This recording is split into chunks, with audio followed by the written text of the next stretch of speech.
Welcome to Normal Reloaded, a series of panel discussions that aim to visualize life in the COVID-19 introduced new normal.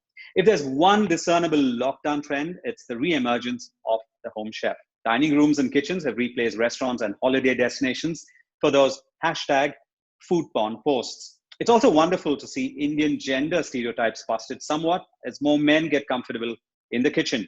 The big question is, will we continue playing Master Chef after the lockdown or go back to restaurants in the new normal? I'm joined by Vikas Seth, chef and culinary director, Embassy Leisure, that owns and manages popular restaurants in Bengaluru like Sri Racha and Sanchez. Thank you for joining us, Chef.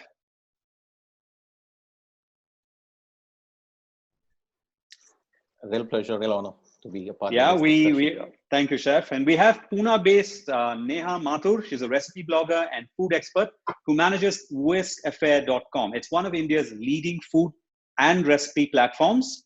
Thank you, Neha. Thank you for having me, Ashwin. And Tanveer Katra, executive assistant manager, F&B, Andaz Delhi, which is one of the capital's most vibrant F&B destinations. Thank you, Tanveer. Thank you so much, Ashwin, for having me over. So I'll start with a question directed at Neha. Is there a surge in traffic for recipes on your platform since the lockdown started? And what type of recipes are people really looking for in the last couple of months? So yes, Ashwin, there has been a massive surge in the traffic. So the data shows me that before the lockdown started, I used to clock around 1 to 1.5 million views every month on the website. But the day the lockdown started, the traffic just kind of surged to 3.5 to actually 4 million every month. And it's very good to see a lot of people venturing into the kitchen, trying out new recipes. And the recipes which were most sought after was especially the Indian street food. And it's comfort food for a lot of people, and people were not able to get it outside, so they were trying to make it at home. And a lot of men actually, they were cooking. I could see it from the data, so that's very nice. That's interesting that people are actually looking for street food. And that kind of takes me to Chef. And I know you've hosted a lot of interesting live chats, recipe sessions during the lockdown. Now, do you think you will continue these sessions as the lockdown restrictions ease? It's going to ease down a bit. It was a nice way to connect with our guests and a lot of people together on this platform. And I believe now, once we have started this now, I'm doing it once a week, every Sunday at least. And it is the new normal, because earlier you would do master classes at your restaurant. So this is another way to do your classes online. And I think the reachability or to reach the number of people you're reaching now because of the platform has increased drastically. And people are interested. People have a bit of extra time. And as Neha said, everybody wants to cook at their home, and something easy and which is doable. I think that's what is requirement at the hour. Okay, so that's interesting, Chef. You said it's been a good time to engage with your guests and diners. So that takes me to Tanveer. Tanveer, what do you think hotels have done well in this? It's obviously been an extremely tough phase. None of us have really experienced anything like this in our careers. But how have hotels such as Andaz and Delhi kept that dialogue or kept, maintained that engagement with diners and guests over the last couple of months? So, hotels have literally chosen food and beverage as their primary route to connect with the guest, as Chef mentioned, whether it is through showcasing their chefs online, whether it is through delivery model, and it's been so successful for a lot of the hotels. Especially, we have a great focus, and hygiene and safety is our forefront. So the customers have more trust and confidence, I would say, with the hotels, especially when you talk about delivery. And food and beverage has been one of the key pillars for us to connect and engage with the guests, whether it is bartending sessions, whether it is recipe sessions or master classes. These days hotels are doing do your own kits for some of the things. And it is quite good to see how hotels have evolved themselves, because I think going forward there would be a lot of improvisation required in food and beverage space. Hotel food and beverage needs to be taken seriously by the hoteliers for them to maximize their revenues and profitability, because we're not going to have the rooms and conferences being full. So it'll be the food and beverage that's going to drive the hotels. So the more creativity you show in your food and beverage venues, and also the experience. We're talking about going digital. Yes, it's great, but I think the experience around that is going to be really key. Everyone's talking about digital, and it is the right thing to do. But I think what is the experience you create around it, how much confidence and trust you can build in your customer, that's going to drive you. So food and beverage, I mean, thumbs up. It's going. I think it has a good. I see a light at the end of the tunnel for food and beverage. No, that's great, because I think one of the things that's we've learned is to be more creative, and like you said, out of the box, literally out of the box. When you look at the DIY kits like you're talking about, that's been one of the fun things I've seen. Like everything you can actually make at home, from breakfast to lunch. It's one way of engagement. And Neha, I'm sure you'll agree with me and you've also spent a lot of time abroad. So you can see the difference, and you've traveled extensively abroad. And you're part of that generation of Indians who've really traveled a lot in the last 10 years. If you look at the 2010s, I think that's when Indians traveled, and I think a lot of us traveled for food in the last 10 years. And do you think that that's changed the profile of what happens on a platform like yours in terms of what people are searching for? One, and what are some of the trends that you've seen over the last few years, just as a thought leader in this space? What are some of the food trends that you've seen in this space? So what I have seen is people have become more and people are becoming more and more experimental. They want to try out new cuisines. A lot of people are well traveled now. They have gone to different countries. They have tried out different cuisines. And even in India now, in the last couple of years, there has been a lot of restaurants serving different cuisines, and people have tasted that. So I think people are now very open to trying out new cuisines, and they want to try make them in their own kitchens as well. So that is one trend that I have definitely seen over the past couple of years on the website. People are very accepting of different taste profiles, and yeah. That's an interesting point, Neha, and that takes me back to chef. So Neha's talking about, and I think we all agree that we have all become more evolved. Everybody in India has become more evolved. So what do you think are some of the reasons? I mean, the restaurants that you work with are quite exotic, or maybe they were exotic 10 years. Today, Mexican is not as exotic as maybe when you started off, or even your Asian cuisine that you did maybe 10 years back is not as exotic. So what do you think is actually encouraging people to try it out? And we see a lot of these posts, especially during the last couple of months. What do you think is encouraging people to try these things out at home, Chef? Yeah, Ashwin, basically, this culinary trips, I will call it, that is really changing the world. People have been traveling for food, and once they are back, they come with a lot of knowledge. They also come with a lot of recipes, and that is getting shared. In fact, I did the same when I was doing the restarting of our Mexican new menus. So I had traveled to Oaxaca. So that's another example. And it's not a very common destination. If you're traveling to a destination which is less explored, and when you come back to your country or to your city, and when you give that out, I think that is the experience people really take it with the open arms in the sense. And that's the way forward. And as Neha said, people are more accepting different cuisines. Like I did a travel to Cambodia, not recently, I think a year back, 2 years back.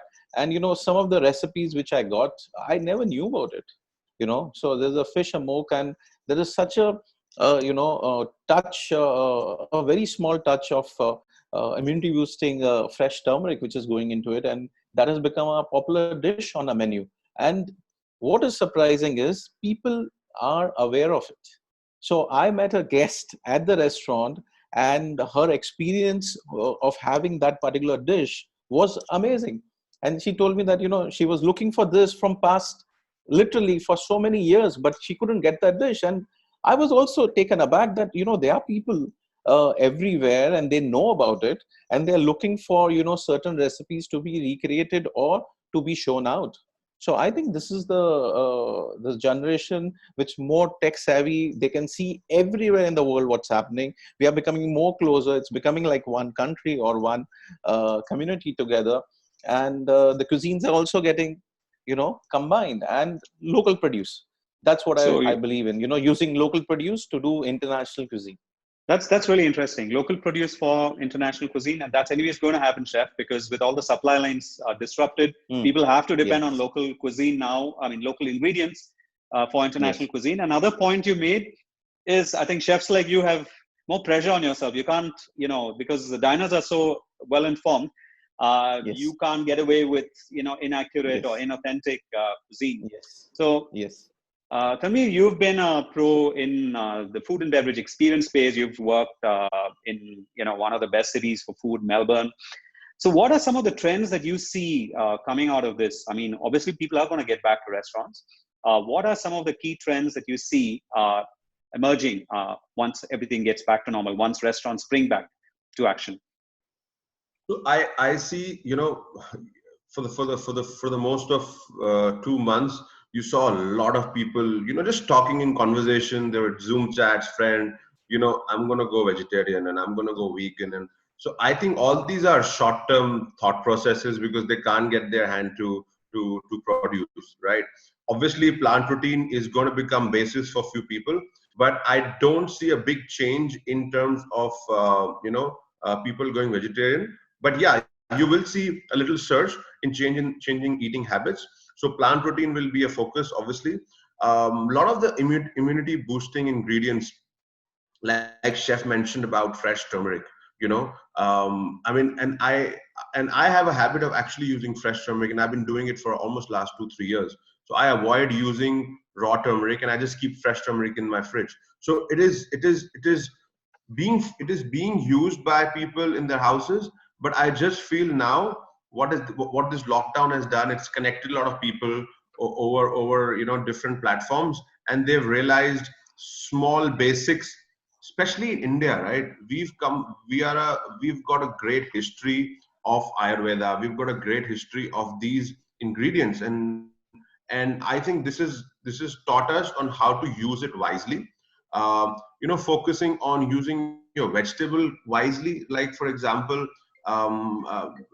the stalk of a broccoli. For me, it is one of the most sweetest part of a broccoli. Using the whole vegetable, starting from the peel and things like that. I think these trends are going to emerge quite well. From beverage space, I mean, why not a hot beverage concoction instead of sorbet, because the people want to stay healthy, Concerns around the throat. Sorry, I'm going to interrupt you because I want you to answer this question actually in 3 parts, because that's the same question I'm going to take back to the other panelists. Changes in 3 areas. So one, we talked about cooking at home. 2, in terms of takeaways or deliveries, and 3rd, in terms of the dining experience. So you could probably see if there are any points that you might want to cover in these 3 spaces, Tanvir. So takeaway and delivery, I feel is going to be the basis for next 12 to 18 months, and their packaging is going to be the key. People again want an experience. I mean, if I am serving something from a 5-star hotel, from a top restaurant, I would expect as a diner it to be packaged well and still have an experience around it. So from delivery perspective, packaging is going to be the game changer for anybody who's sort of focusing on delivery. From a dining experience, like I mentioned, going digital is going to be the way forward. You see a lot of platforms coming together, but I still feel there has to be an experience around it. Some of the small touches, from welcoming a guest, from greeting a guest, seating a guest down, those experiences are going to be there.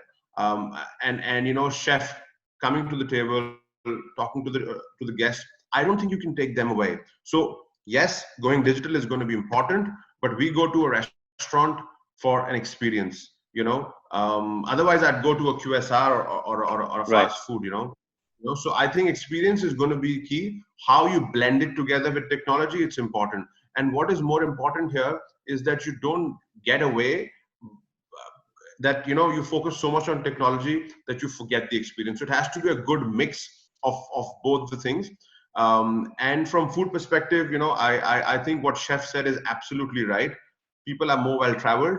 Our palates are more evolved. We are no more shy customers in India. We are happy to try different things and experiment because of the travel that we all do. Thanks, Tanvir. So I'm going to come to both of the other participants in this panel with a summary question that I just posed to Tanvir. One, do you think we'll continue playing Master Chefs post the lockdown? One. And two, what are the key trends that you see in the next few months in cooking at home, dining out and takeaway, and lastly, in actually in-restaurant dining? So maybe I'll start with Neha. Like Tanvir said that, you know, eating out is lot about experience as well. So I'm sure people will want to eat out, but you know, they'll be very conscious about where they are eating out. So very, very trusted sources. So they'll be like venturing a lot more into cooking at home. I mean, people like me, I would not want to step out for another 12-15 months personally. And I think a lot of people will want to do that as well, because I'm not sure what's happening outside until it is a very trusted restaurant. I know for sure that they are taking good care of the food they are cooking and the delivery and stuff. So I see a lot of, you know, home cooking trend in the coming months, and usage of immunity boosting ingredients, healthy plant-based food is what I see coming up. So more traffic on your website as well. Yeah. Yes. With more people looking for recipes, going with what you're saying. So that's interesting. Neha, Chef, I'm going to come to you for your summary. Yes, so I feel it's going to be a slow start again. You know, Bangalore is turning to a better normal sooner, and the confidence building will be the task for everybody, whoever is going to be doing this F&B now. Tanvir mentioned very rightly that, you know, you have to build the trust with your customers. So, you know, I think there will be a lot of information exchange which will happen from F&B outlets to the guest. You know, what procedures are we following? Like, you know, when we were starting back with our deliveries, now it's almost a month, and you know, we did this ULV treatment. So sharing all this information, you know, how you're keeping your staff, how you're keeping your you know, your facility, how you're doing your receiving. I think people will like to know more about our back end now, and that's how the trust will build up stronger. Having said that, yes, it's going to be starting with deliveries, and the moment you know, the restaurants are allowed to operate, I feel it should come back to normal sooner. Because I will take the example from what happened day before yesterday, in the sense yesterday was the first flight out, and I understand there was some kind of a confusion initially, and I believe this is going to settle down. My question is that, you know, if on the airline, you know, there is no empty seats left and everybody is sitting together for an hour, 2-hour flight, what is taking away from a guest to sit with the known guest, not very far? But you know, I'm not saying that I'm encouraging that. We have already planned that we are going to keep the physical distance parameters given to us, and that's how we are going to be going forward with. And I believe this new normal will take some time, but we will forget about these 2 months sooner or later. We will come back to the way we were earlier, but with restrictions, yes. But that's my thought process as of now, and I'm very, very sure about it. It might take longer. The period is what everybody is, you know, speculating at this moment, how much time it will take. But I don't think so. We being the socially connected people will stay away from it. So sooner or later, we'll be back to new normal. That's good, Chef. It's always good to end with that note of positivity. Tanvir, you have something to add? Yeah. Yeah. So, you know, if you look at how people have responded back in Hong Kong, right? I was talking to a few restaurateurs there, and obviously for them it's been, I mean, numbers have gone down, but they've not been hit. The restaurants have not been shut, and people are dining out. It's because they have gone through a situation like SARS in the past. So they are used to it. So I think now going forward, it should be less. It should be people and our guests and the restaurateurs and hoteliers, we should not be panicking, and we should be handling situation, because this could happen to anyone, right? The way it is, it could happen to anyone. I think it should not be seen as a point of discrimination at any point. It's a disease. It could happen to anyone. We have to live with it. I just think it needs to be handled properly, from our industry perspective. That's all I have to say. No, that's great. I think it's good to end with on that note of positivity, because I think everyone wants restaurants to be, because it's a social space, it's a space with set trends, and I think some of the things you've raised. One is Neha's point on that there are people going to be continuing to play MasterChef to a large extent for the next few months, and Tanveer, your own point about how the entire delivery experience, the packaging is going to be a big game changer, and we're already seeing it. And how do you create those experiences at your diners' homes when you can't do it at restaurants? And Chef, your own point on how people are going to get back, and Bengaluru is already seeing some normalcy return, which is good. So on that positive note, I'd like to thank each one of you. It's been a fun interaction today. Thank you so much for your time and being on this Normal Reloaded session.